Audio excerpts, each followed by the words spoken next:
Alhamdulillahi Rabbil Alamin wa bihi nasta'inu ala umuri dunya waddin wassalatu wassalamu ala rasulil karim nabiyina Muhammadin wa ala alihi wa sahbihi ajma'in ashhadu an la ilaha illallah wahdahu la syarikalah wa ashhadu anna Muhammadan abduhu wa rasuluh al-mab'uts rahmatan lil alamin wa sallallahu wa sallama tasliman katsiran ila yaumiddin amma ba'du. Akhwati fiddin, azanallahu wa yakum. Alhamdulillah, tidak ada kata yang patut kita ucapkan pertama kali selain dari bersyukur kepada Allah Subhanahu wa taala karena seluruh ketaatan-ketaatan yang telah kita lakukan hingga pada pagi hari ini semua berkat hidayah dan taufik darinya. Sebagaimana salawat dan salam senantiasa kita haturkan kepada Rasulullah Sallallahu Alaihi Wasallam beserta keluarga dan para sahabatnya serta orang-orang yang senantiasa istiqomah berada di dalam naungan sunnah beliau hingga akhir zaman nanti. Akhwati fiddin, azanallahu wa yakum. Alhamdulillah, kita lanjutkan kembali pelajaran kita di Manzumah Al-Lu'lu'i karya Al-Hasan bin Ziyad Al-Lu'lu'i Al-Kufi Al-Hanafi dari kitab Jami' Bayanil Ilmi wa Fadlih karya Imam Ibnu Abdul Bar rahimahullahu taala. Alhamdulillah, pada pertemuan kemarin kita sudah membahas tentang beberapa hal di bait kelima ya. Baik, sebelum kita masuk ke bait berikutnya, kita meroja dulu. Coba antum atau antuna sebutkan tingkatan manusia terhadap ilmu sesuai dengan perkataan Abu Darda radhiyallahu anhu. Coba ditulis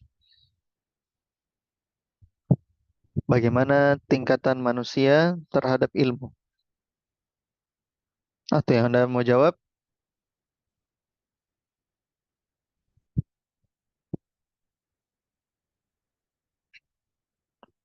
resign juga tidak ada masalah.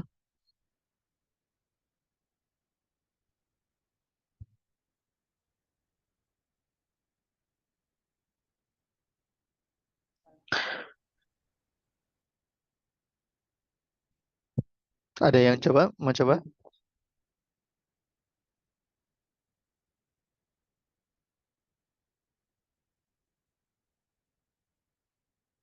Ya, silakan. Rusdiana Bita. Bismillah, Assalamualaikum warahmatullahi wabarakatuh, Ustazah. Ustaz, Salam. tingkatan manusia terhadap ilmu. Yang pertama, orang yang berilmu. Yang kedua, orang yang belajar. Yang ketiga, orang yang mengikuti ilmu.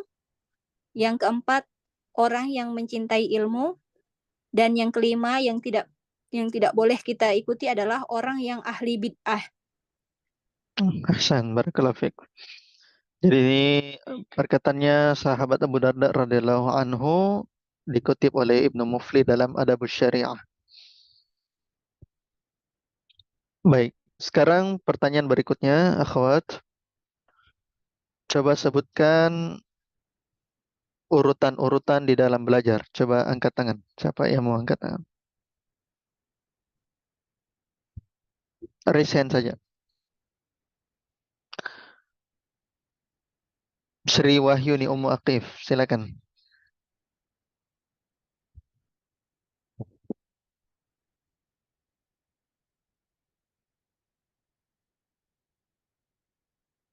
Ya, Assalamualaikum. silakan.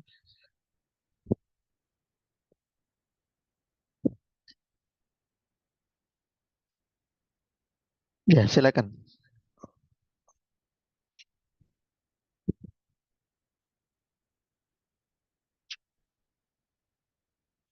Ya, Sri Wahyuni Muatif, silakan.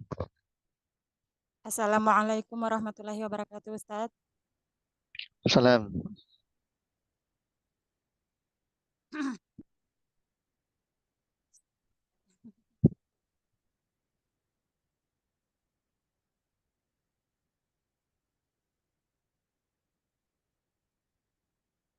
Ya, apa urutan dalam belajar?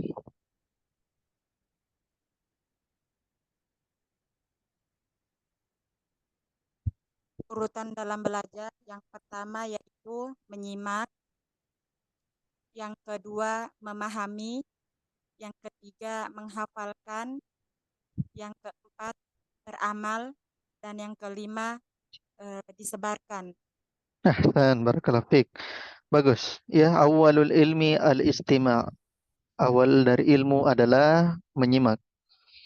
Di sebagian penjelasan para ulama kita, awalul ilmi an-niyah. Awal atau langkah pertama dalam menuntut ilmu adalah niat. Kemudian baru mereka mengatakan al-istima'. Ya, summal faham, kemudian memahami, summal hifz, kemudian menghafal, summal amal, kemudian beramal, summal nasyr, kemudian menyebarkan. Jadi ini perkataannya para ulama ya. Banyak para ulama yang mengatakan hal ini. Ibnul Mubarak, Sufyan ats-Tsauri, Sufyan bin Uyainah, Muhammad bin Nadhr, Abu Amr Ibnul Ala, dan sahabat Jabir bin Abdullah. Ada sedikit perbedaan eh, kalimat di antara mereka, tapi kurang lebih urutannya sama ya. Ahsan. Sekarang pertanyaan terakhir sebelum kita masuk. Ada yang bisa sebutkan apa atau ada yang bisa menjelaskan apa perbedaan antara munazarah dengan jidal? Coba angkat tangan.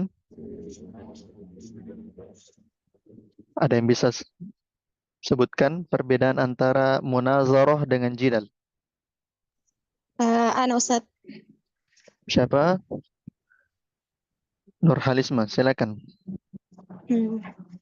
Perbedaan antara munazarah dan jidal. Munazarah itu yaitu ada argumen disertai dengan ilmiah, disertai dengan landasan data, sedangkan jidal itu debat kusir.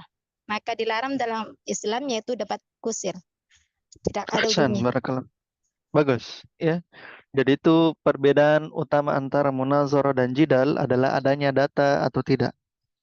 Kalau munazar itu adalah perdebatan ilmiah ya di antara para ulama, dan kita sudah berikan contohnya kemarin bagaimana Ibnu Abdul Hadi dengan Al-Qadi Al-Jabar itu melakukan argumen, dan banyak sekali para ulama menggunakan perdebatan ilmiah ya.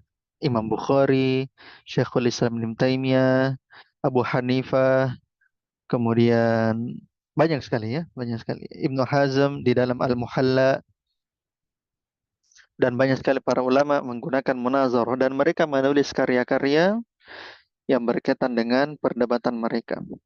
Termasuk ulama kita Imam An-Nawawi dalam mazhab Asy-Syafi'i.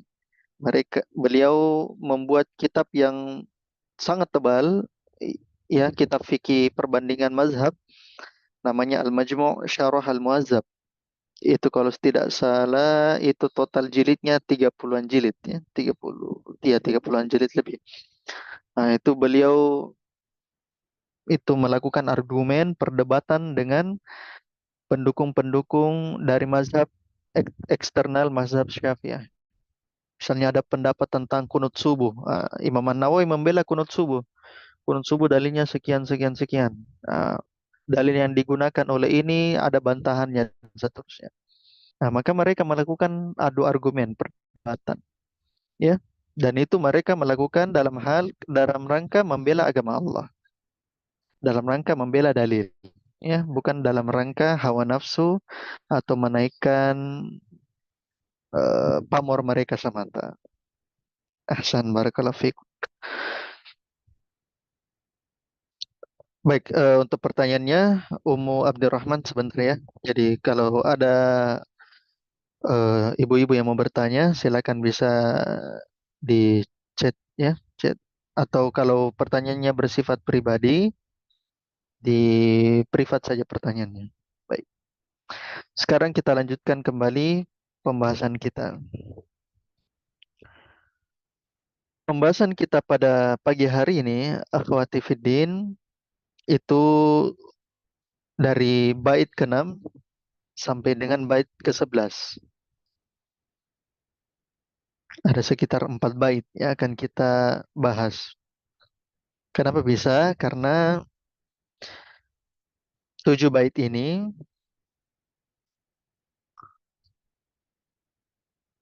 6 ya, 6 bait ya. Karena 6 bait ini itu satu pembahasan. Kita langsung masuk di bait ke-6. Farubba insanin yanalul hifza wa yuridun nassa wa yahkil lafza wa ma lahu fi ghairihi nasibun mimma hawahul alimul adibu wa rubba zi hirsin syadidil hubbi lil ilmi wa dzikri balidil qalbi mu'jazun fil hifzi war riwayah laisat lahu amman ruwi hikayah wa akharu yu'ta bila ijtihadi hifzan lima qad jaa fil isnadi yahuzzuhu bil qalbi la binadhiri laisa bin muttarrin ila qamatiri. Baik, saya terjemahkan pelan-pelan dari bait ke-6. Kata Nazim rahimahullahu taala, farubba insanin yanalul hifza wa yuridun nassa wa yahkil lafza. Betapa banyak manusia meraih hafalan yanalul hifza wa yuridun nassa wa yahkil lafza, menghadirkan nas dan menyampaikan hikayat. Betapa banyak manusia meraih hafalan, menghadirkan nas, dan menyampaikan hikayat. Wa ma lahu fi ghairihi nasibun. Wa ma lahu di situ di spasi ya, itu mimnya karena wa ma-nya di situ manafia, kemudian di spasi lahu.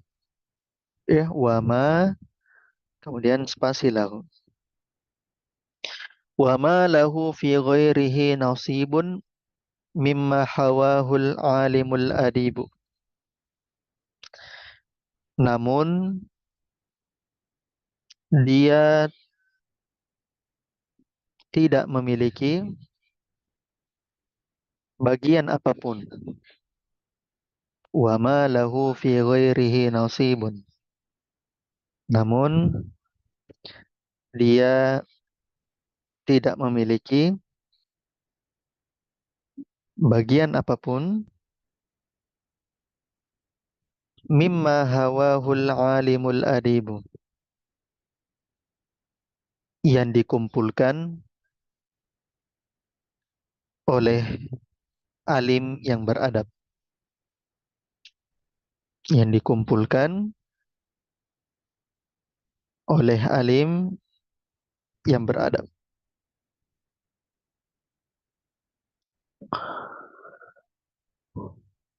Wa rubba dhi hirsin syadidil hubbi lil ilmi wa dzikri balidil qalbi.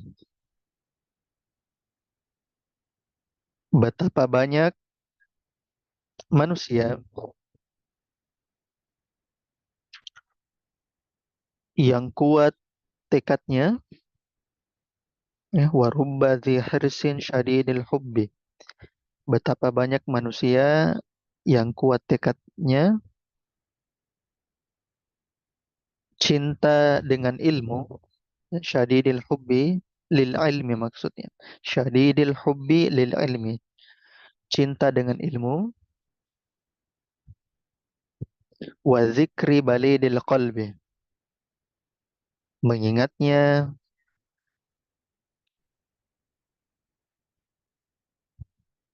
dan berhati malas. Dan berhati malas.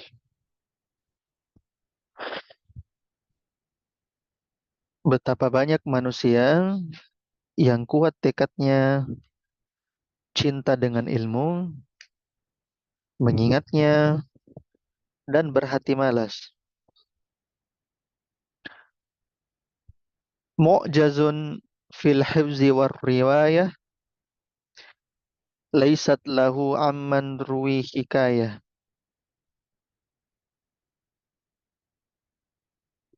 Mu'jazun fil hifzi war riwayah, namun lemah di dalam hafalan dan riwayat. Serta bukan termasuk orang yang meriwayatkan hikayat. Serta bukan termasuk orang yang meriwayatkan hikayat. Ya. Wa akharu yu'ta bil ijtihadi hifzan lima qad jaa fil isnadi. Dan sebagiannya lagi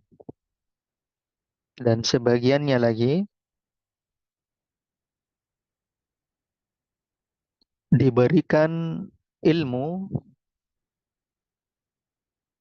tanpa perlu kesungguhan menghafal. Dan sebagiannya lagi diberikan ilmu tanpa perlu kesungguhan menghafal. Ya, wa akharu yu'ta bil ijtihadi hifzan.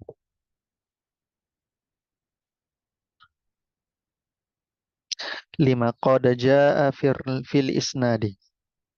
Terhadap berita yang datang dengan isnad, yang datang dengan sanad. Ya. Terhadap berita yang datang dengan sanad. Yahuzzuhu bil qalbi la binaziri laisa bimuttarrin ila qamatiri. Yahuzzuhu bil qalbi la binaziri. Dia simpan ilmunya dengan hati. Dia simpan ilmunya dengan hati, bukan dengan pandangan.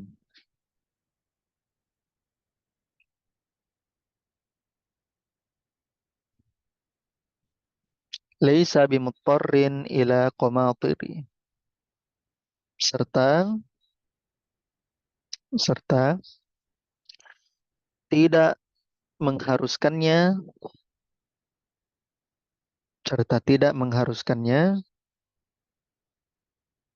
melihat qamatir. Nanti kita akan jelaskan apa itu qamatir. Serta tidak mengharuskannya melihat qamatir. Saya ulang terjemahannya ya. Farubba insanin yanalul hifza wa yuridun nassa wa yahkil lafza.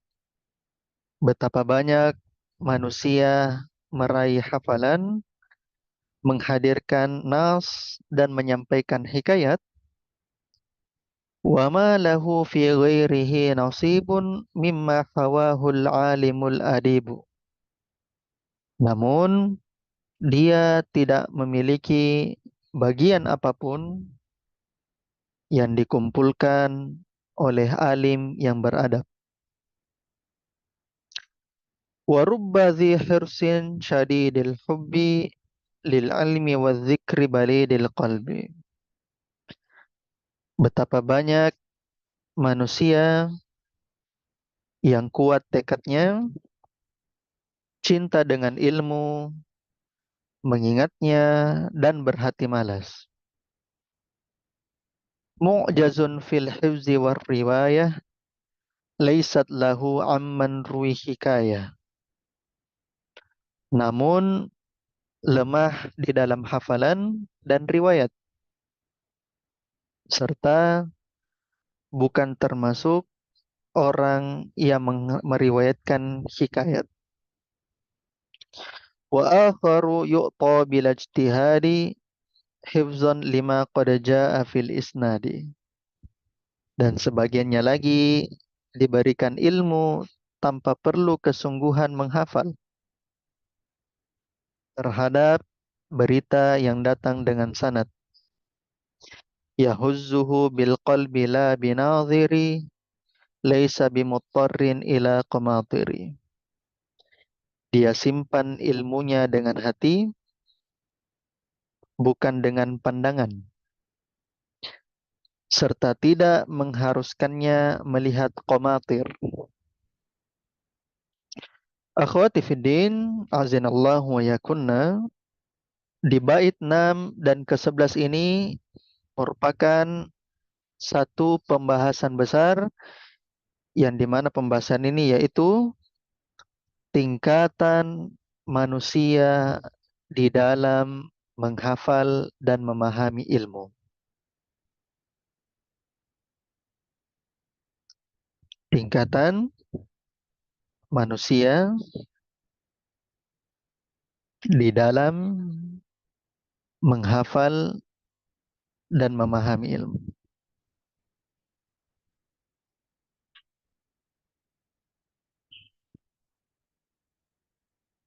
Maka ini pembahasan besar kita di bait 6 dan bait ke-11. Maka kita pecah bait 6 dan bait ke-11 ini menjadi 3 bagian. Di bait 6 dan bait ke-7, akhwat, perhatikan di situ dia bilang, farubba insanin yanalul hifza wa yuridun nassa wa yahkil lafza wa ma lahu fi ghairihi nasibun mimma hawahul alimul adib. Betapa banyak manusia meraih hafalan, menghadirkan nas, dan menyampaikan hikayat, namun dia tidak memiliki bagian apapun yang dikumpulkan oleh alim yang beradab. Maka pembahasan bait 6 dan ke-7, akhwat, adalah ada manusia yang kuat hafalannya. Ya. Sesuai dengan pembahasannya penulis ya, betapa banyak manusia meraih hafalan. Dia bisa hadirkan nas dan menyampaikan hikayat. Jadi kalau ditanya masalah menghafal, jangan tanya. Kalau urusan menghafal jago. Tapi sayangnya orang ini lemah di dalam pemahaman. Sebagaimana kata An-Nazim, wa ma lahu fi ghairihi nasibun mimma hawahul alimul adib. Namun dia tidak memiliki bagian apapun yang dikumpulkan oleh alim yang beradab. Maka ilmunya dia simpan di dalam pikirannya, di dalam hatinya, tapi pemahamannya lemah. Oleh karenanya, kebalikan dari bait ini, akhwat, bahwasanya ada sebagian manusia yang kuat di dalam pemahaman. Jadi kalau bait ini membahas tentang ada manusia atau ada penuntut ilmu yang kuat dalam menghafal, tapi lemah di dalam pemahaman. Nah, kebalikannya, bahwasanya ada juga manusia yang kuat di dalam pemahamannya. Gitu. Maka ini tentang bait yang ketujuh, 6 dan ketujuh. Adapun bait ke-8 dan ke-9, kata An-Nazim, wa rubba zi hirsin syadidil hubbi lil ilmi wa zikri balidil qalbi mu'jazun fil hifzi war riwayah laysat lahu amman ruwi hikayah. An-Nazim, betapa banyak manusia yang kuat tekadnya, cinta dengan ilmu, mengingatnya, dan berhati malas, namun lemah di dalam hafalan dan riwayat, serta bukan termasuk orang yang meriwayatkan hikayat. Maka di bait ini, akhwati fiddin, dia membahas tentang ada manusia, ada penuntut ilmu yang bagus pemahamannya, cepat daya tangkapnya, semangat di dalam memahami ilmu. Sebagaimana bait ke-8, wa rubba zihirsin syadilil hubbi lil ilmi wa zikri barilil qalbi. Maka penuntut ilmu ada sebagiannya kamu lihat bahwasanya dia ini jago di dalam menangkap hafal, menangkap pemahaman, menangkap ilmu. Dikasih ilmu sedikit maka dia cepat di dalam menangkap. Akan tetapi orang ini lemah dalam menghafal. Sebagaimana kata An-Nazim di bait 9. Mu'jazun fil hifzi war riwayah laysat lahu amman ruwi hikayah. Akan tetapi dia lemah dalam hafalan dan riwayat serta bukan orang yang meriwayatkan hikayat. Nah, maka di bait ke-8 dan ke-9 ini adalah orang yang kalau ditanya tentang pemahaman, dia jago memahami. Akan tetapi qadarullah untuk urusan menghafal, ya dia kurang. Begitu penuntut ilmu ya. Nah, makanya ada penuntut ilmu di bait ke-6 dan ke-7. Kalau urusan menghafal, jago. Tapi kalau urusan pemahaman, aduh lama sekali. Nah, di bait ke-8 ke-9 kebalikannya. Ada urusan memahami kuat. Tapi sayangnya ketika menghafal dia lemah. Nah, lawan dari itu semua, akhwat, yaitu bait ke-10 dan bait ke-11. Yang dimana kata An-Nazim, wa akharu yu'ta bil ijtihadi hifzan lima qad jaa fil isnadi yahuzzuhu bil qalbi la binaziri laisa bimuttarrin ila qamatiri. Kata Nazim, dan sebagiannya lagi diberikan ilmu tanpa perlu kesungguhan menghafal terhadap berita yang datang dengan sanad. Dia simpan ilmunya dengan hati, bukan dengan pandangan, serta tidak mengharuskannya melihat qamatir. Maka bait ke-10 dan bait ke-11 ini menjelaskan tentang manusia yang pemahamannya dan hafalannya kuat. Karena hafalannya dia simpan di dada, sebagaimana pemahamannya juga dia simpan di dada. Ya. Makanya di bait ke-10 dia bilang ya, wa akhar yu'ta bil ijtihadi. Ada orang yang lain yang belajar tanpa perlu usaha yang besar, ya, tanpa ada usahanya yang besar. Menghafal santai-santai saja, tapi cepat masuk hafalannya. Memahami santai-santai saja, tapi cepat masuk pemahamannya. Nah, maka dia cepat di dalam memahami dan menghafal. Makanya di bait ke-11 dikatakan yahuzzuhu bil qalbi la binazir. Dia simpan ilmunya dalam hati bukan dengan pandangan. apa yang dimaksud dengan la binaziri bukan dengan pandangan, yaitu tidak melihat kitab. Tidak perlu lihat sama contekan kitab. Luar biasa ya. Jadi kajian tidak bawa buku. Dan itu ada beberapa ulama kita, ya, baik salaf maupun khalaf, yang tidak bawa buku ketika mengajarkan sebuah kitab.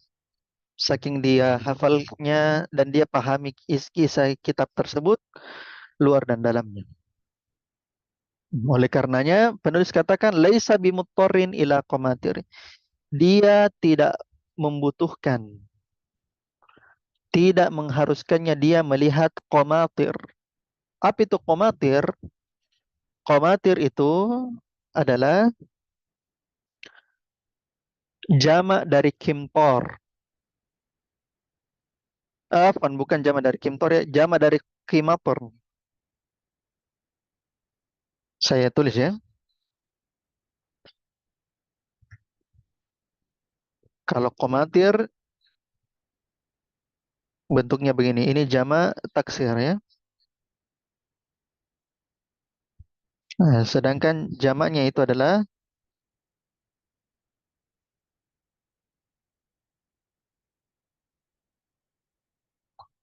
kimat turun. Qafnya dikasrohkan, mimnya difathahkan, o-nya disukunkan, ya, begitu. Kimator. Apa itu kimator? Kimator itu adalah tas-tas kitab pada masa lalu. Tas-tas kitab. Jadi dia sejenis tas untuk menggendong kitab.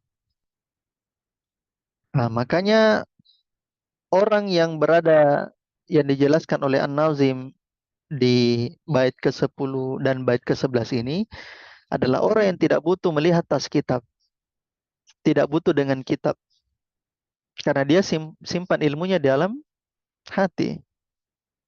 Dia simpan ilmunya dan hafalannya di dalam dada. Maka dia tidak perlu dengan catatan-catatan, tidak perlu dengan kitab. Nah, maka ini akhwati fiddin, bagaimana tingkatan manusia di dalam menghafal dan menuntut ilmu. Menghafal dan menuntut ilmu.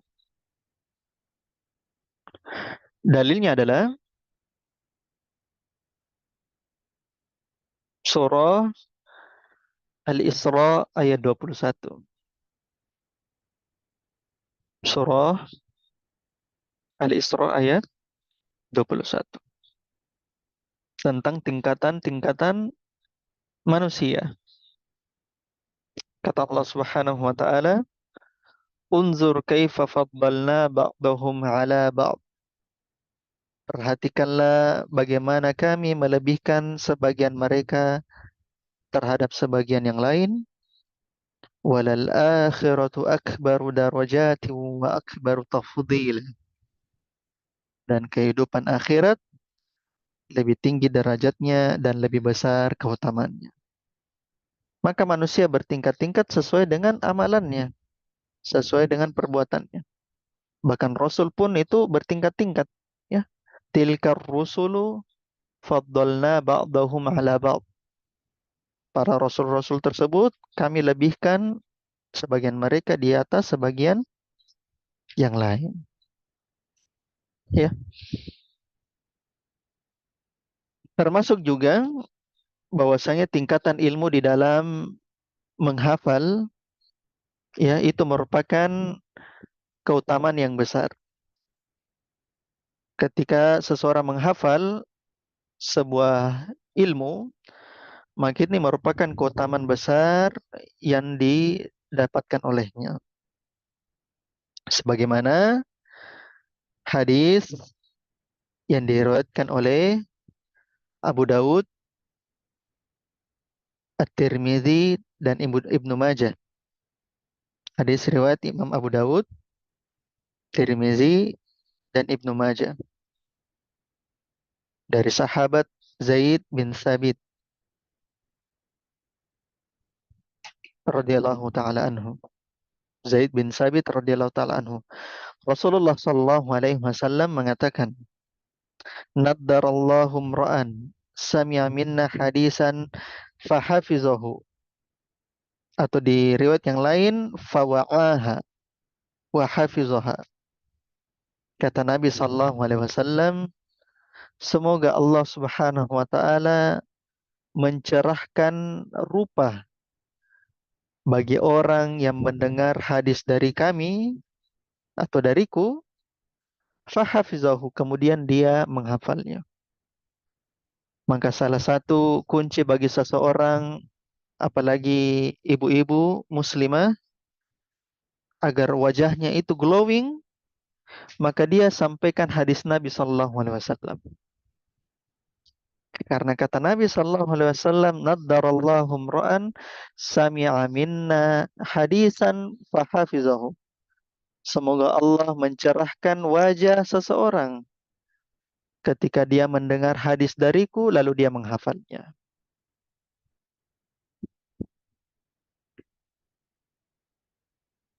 Maka ini adalah tips glowing yang sangat baik dari Nabi Sallallahu Alaihi Wasallam. Baik dia glowing di dunia maupun dia glowing di akhirat karena dia menjaga hadis Nabi Sallallahu Alaihi Wasallam dengan menghafalnya. Kemudian kata Nabi Sallallahu Alaihi Wasallam melanjutkan perkataannya, "Farubba hamili fiqhin ila man huwa afqahu minhu, wa rubba hamili fiqhin laisa bifaqihin." Terkadang orang yang menyampaikan ilmu agama menyampaikan kepada orang yang lebih paham darinya. Jadi kadang-kadang mubalik atau dai yang menyampaikan ilmu agama, tapi mad'unya, ya, pendengarnya justru lebih paham apa yang dia sampaikan daripada penyampainya. Itu kata Nabi. Wa rubba hamili fiqhin laisa bifaqihin. Kata Nabi, terkadang orang yang membawa ilmu agama tersebut justru tidak memahami. Terkadang orang yang membawa ilmu agama tersebut justru tidak memahaminya. Dia sampaikan hadis, tapi ternyata orang yang mendengarnya lebih paham tentang hadis tersebut daripada orang yang menyampaikan. Dan justru dia yang menyampaikan hanya menyampaikan secara lafaz tapi tidak secara pemahaman. Maka ini langsung dari Nabi Shallallahu Alaihi Wasallam tentang tingkatan manusia di dalam ilmu. Sebagaimana akhwati fiddin, Imam Ahmad bin Hanbal pernah memberikan testimoni tentang Imam Asy-Syafi'i radhiyallahu anhu.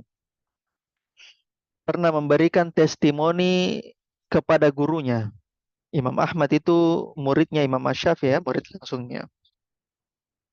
Bagaimana Imam Asy-Syafi'i dari segi hafalan hadis mungkin Imam Ahmad lebih jago. Dari segi hadis-hadis yang dikumpulkan mungkin Imam Ahmad lebih banyak mengumpulkan hadis.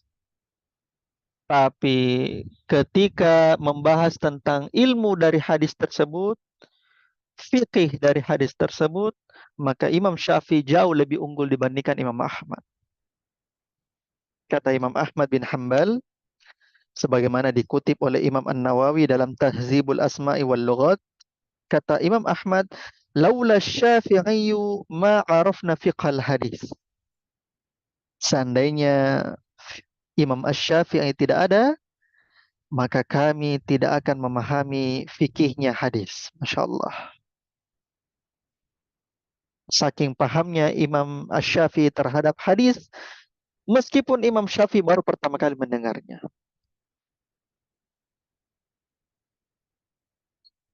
Dan di tempat yang lain Imam Ahmad mengatakan, "Kana al-fiqhu qaflan ala ahlihi."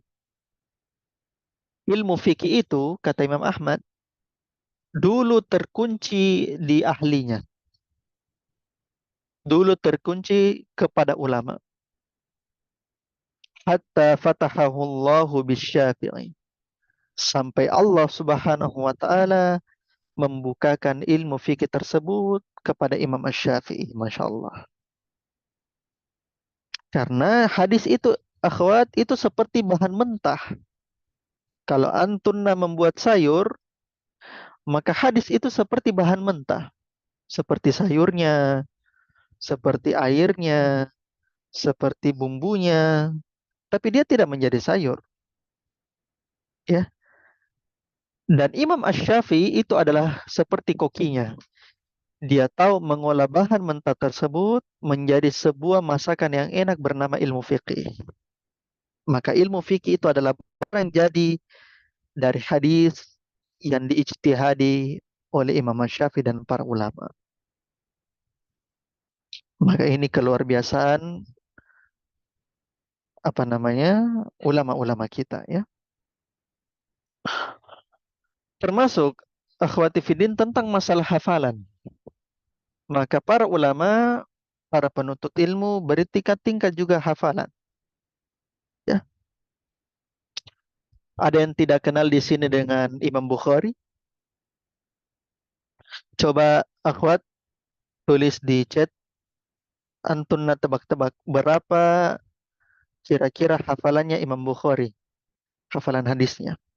Silakan ditulis di chat. Tebak-tebak saja.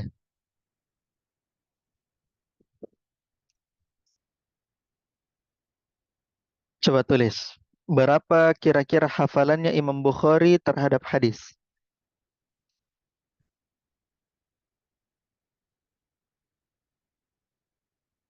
200 apa ini? 1000 hadis. Imam Bukhari. Banyak ya, banyak berapa? 20.000 hadis. Ummu Ais 600.000 hadis. 200.000 hadis. 10.000. Ya, kurang lebih mendekati.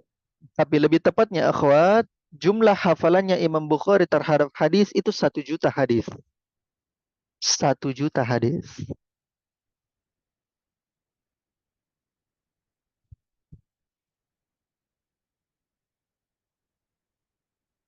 1 juta hadis.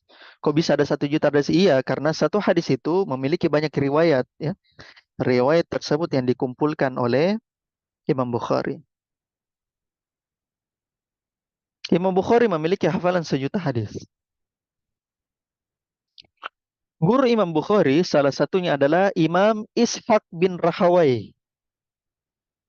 Imam Ishaq bin Rahawai, ahli hadis, ulama ahlus sunnah.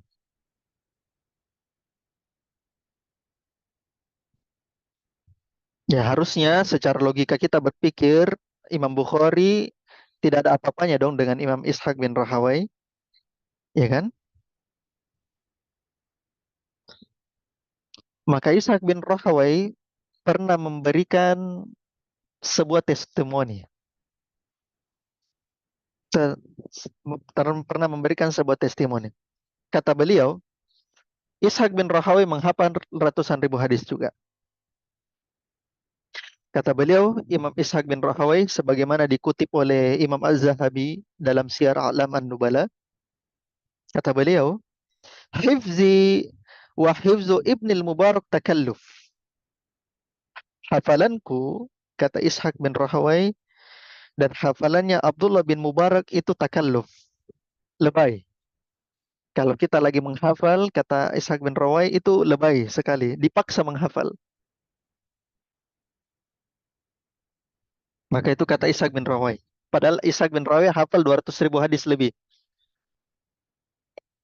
Bersama dengan itu Ishaq bin Rahawai mengatakan hafalanku dan hafalannya Ibnul Mubarak itu takalluf, terlalu lebay, dipaksa. Wa hifzu waqi asliyun. Tapi hafalannya Waki top, original. Masya Allah. Hafalannya Waki itu sudah pembawaannya. Maksudnya begini, ketika Waki disuruh menghafal sebuah hadis, Waki Ibnul Jarrah, beliau ini guru dari guru ulama hadis, beliau juga guru dari Imam Asy-Syafi'i, Waki Ibnul Jarrah. Maka Waki Ibnul Jarrah ketika disuruh hafalkan hadis, akhwat, maka sekali dia dengar sudah dihafal. Tidak mau minta diulangi 2 kali. Waki Ibnul Jarrah. Gurunya Imam Syafi'i, Waki Ibnul Jarrah. Makanya kisah yang sangat populer bahwasanya Imam Asy-Syafi'i pernah suatu hari pernah melihat betis seorang perempuan yang tersingkap. Betis seorang perempuan yang tersingkap. Imam Asy-Syafi'i, akhwat, kalau kita mau tahu bagaimana hafalan beliau, beliau itu membuka buku. Antum bayangkan buku, antuna bayangkan buku. Halaman di sebelah kanan beliau tutup. Beliau dulu hafal halaman sebelah kiri. Supaya kenapa? Beliau tutup halaman sebelah kanan karena jangan sampai takut beliau sudah hafal. Masya Allah. Jadi beliau hafal dulu halaman sebelah kiri, kemudian tutup halaman sebelah kanan. Karena kenapa? Takutnya kalau beliau tidak tutup halaman sebelah kanan juga dihafal. Allahu Akbar. Maka suatu hari, akhwat, Imam Asy-Syafi'i tiba-tiba hancur hafalannya. Gara-gara pernah melihat betis perempuan yang tersingkap. Auratnya perempuan yang tersingkap. Maka Imam Asy-Syafi'i kemudian melaporkan buruknya hafalan tersebut kepada Waki Ibnul Jarrah, gurunya sendiri. Maka kita akan dapatkan 2 bait syair yang indah dari Imam Asy-Syafi'i, akhwat, dan ini yang bagus kita hafalkan. Karena beliau, Imam Asy-Syafi'i hancur hafalannya gara-gara melihat betis wanita, lalu dia curhat hafalannya tersebut buruk kepada Waki Ibnul Jarrah, sehingga Imam Asy-Syafi'i membuat 2 bait syair. Saya tulis bait syairnya di chat ya. Kata Imam Asy-Syafi'i, syakautu ila waqi'in su'a hifzi fa'arsyadani ila tarkil ma'asi wa akhbarani bi anna al-ilma nur wa nurullahi la yuhda li'asi. Ini bait syair yang indah yang harus kita hafalkan dari Imam Asy-Syafi'i. Kata Imam Asy-Syafi'i, syakautu ila waqi'tu wa hifzi. Saya mengadukan buruknya hafalanku kepada Waki Ibnul Jarrah. Saya mengadukan buruknya hafalanku kepada Waki Ibnul Jarrah. Fa'arsyadani ila tarkil ma'asi. Maka dia memberiku petunjuk untuk meninggalkan maksiat. Wa akhbarani bi anna al-ilma nur. Dan dia mengabarkan kepadaku bahwasanya ilmu itu adalah cahaya. Wa nurullahi la yuhda li'asi. Dan cahaya Allah tidak diberikan kepada ahli maksiat. Masya Allah. Saya mengadukan buruknya hafalanku kepada Waki, maka dia memberikanku petunjuk untuk meninggalkan maksiat, dan dia mengabarkan kepadaku bahwasanya ilmu itu adalah cahaya, dan cahaya Allah tidak diberikan kepada ahli maksiat. Masya Allah. Ini bait syair yang harus kita hafal, akhwat. Bait syairnya Imam Asy-Syafi'i. Makanya Imam Waki Ibnul Jarrah pernah ditanya, ya Imam, apa tipsnya supaya kita mudah menghafal? Maka antum tahu apa kata Imam Waki bin Ibnul Jarrah? Bukan dibilang, oh baca 2 kali, baca 10 kali, baca 15 kali, ulang-ulangi tiap hari sekian. Tidak, apa kata Imam Waki Ibnul Jarrah? Tinggalkan maksiat. Masya Allah. Tinggalkan maksiat.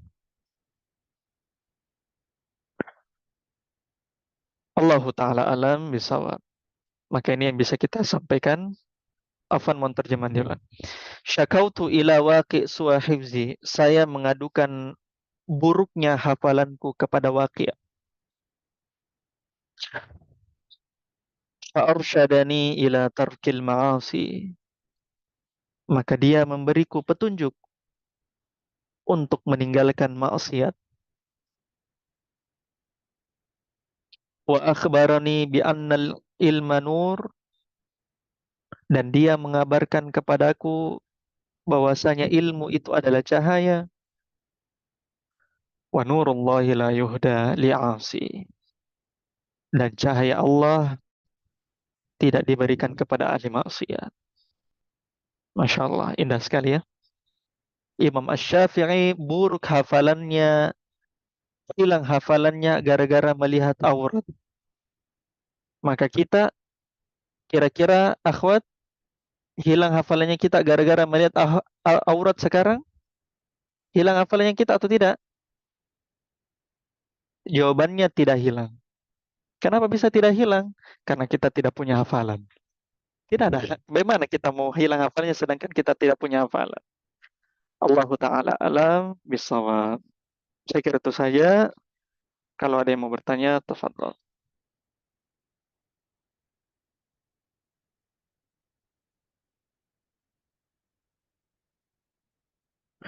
Tadi yang bertanya,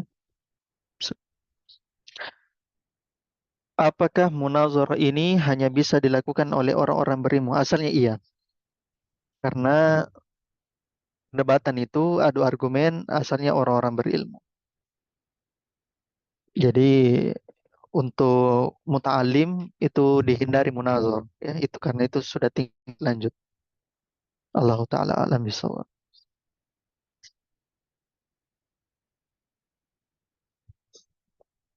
Saya kira itu saja ya, karena mungkin sudah nanti pertanyaannya di chat saja. Ya.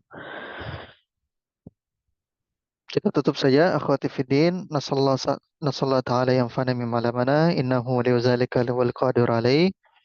Allahumma faqihna fi dinik. Ya Allah, pahamkanlah kami di dalam agamamu. Wa'alimna ma yanfa'una. Ajarkanlah kepada kami apa yang bermanfaat untuk kami. Warzuqnal ikhlasa fil qawli wal amal. Berikanlah rezeki kepada kami berupa keikhlasan dalam berucap dan beramal. Wazidna ilman ya arhamar rahimin. Tambahkanlah ilmu kami, wahai Zat yang maha pengasih. Subhanakallahumma bihamdik. Asyhadu an la ilaha illa anta astaghfiruka wa atubu ilaik. Walhamdulillahi rabbil alamin. Assalamualaikum warahmatullahi wabarakatuh.